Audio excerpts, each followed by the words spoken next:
오늘 일본 증시는 니케이 지수가 39,020선으로 0.57% 소폭 오르면서 출발합니다. 어제 니케이 지수는 트럼프 대통령의 관세 유예 소식에 상승했다가 결국 중국에 대한 관세는 그대로 유지되면서 오름폭을 줄였는데요. 그렇지만 간밤 뉴욕 증시가 미중 협상 기대감에 오르자 이에 영향을 받은 모습입니다.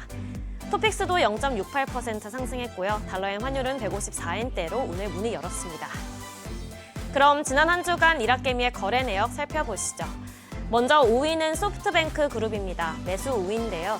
지난주 딥시크의 충격이 일본 기술주도 강타했습니다. 소프트뱅크도 연이어 급락했는데 트럼프 대통령의 스타게이트 프로젝트에 참여하는 만큼 낙폭이 더욱 두드러졌는데요. 그러나 위기를 극복하기 위해 소프트뱅크는 오픈 AI와 협력을 강화합니다. 오픈 AI에 최대 250억 달러를 직접 투자하는 방안을 논의 중인데요. 협상이 성사될 경우 현 최대 주주인 MS를 제치고 최대 주주로 올라서게 됩니다.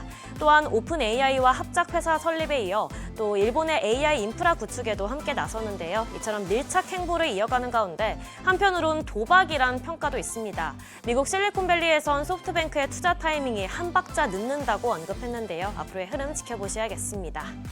3위는 어드밴테스트입니다. 어드밴테스트도 딥시크 쇼크로 큰 타격을 받았습니다.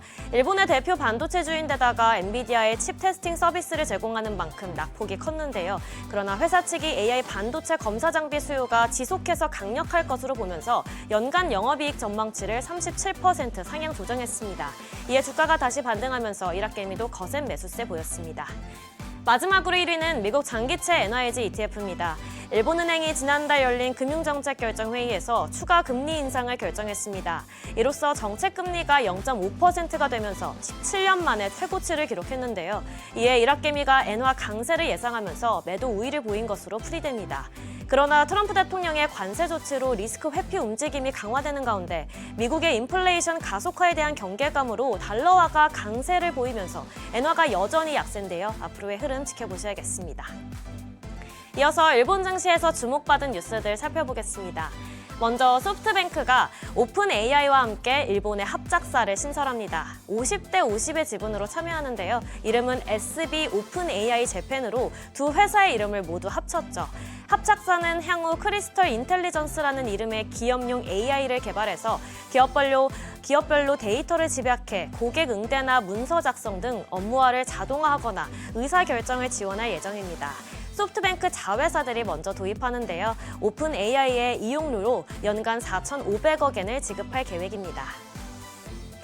다음으로 이시바 시게루 총리가 트럼프 대통령의 관세 조치에 대해 세계 자유무역에 줄 영향을 살필 거라고 언급했습니다. 어떤 배경에 따라 결정됐고 또 미국의 국익에 부합하는지도 살펴볼 거라고 밝혔는데요. 특히 오는 7일에 열릴 예정인 미일 정상회담에서 트럼프 대통령과 반도체에 관한 미일 협력의 중요성에 대해 논의하고 싶다고 덧붙였습니다. 또 현재 트럼프 대통령이 추가적인 관세 부과 계획도 밝혀서 일본 역시 긴장하고 있는데요. 이시바 총리는 미국산 LNG 구입도 확대해서 일본에 대한 관세 강화를 피할 것으로 보입니다. 마지막으로 일본 콘텐츠 왕국 소니그룹의 최고 경영자가 7년 만에 바뀌었습니다. 도도키 히로키 사장이 CEO를 겸임하기로 했는데요. 향후 도토키 체제 하에서 엔터테인먼트 중심의 성장 전략을 추진할 방침입니다. 도토키 CEO는 소니의 DNA가 사업과 인력의 다양성에 있다면서 조직의 벽을 넘어서 다양성을 유기적으로 연결해 새로운 가치를 창출하겠다고 밝혔는데요.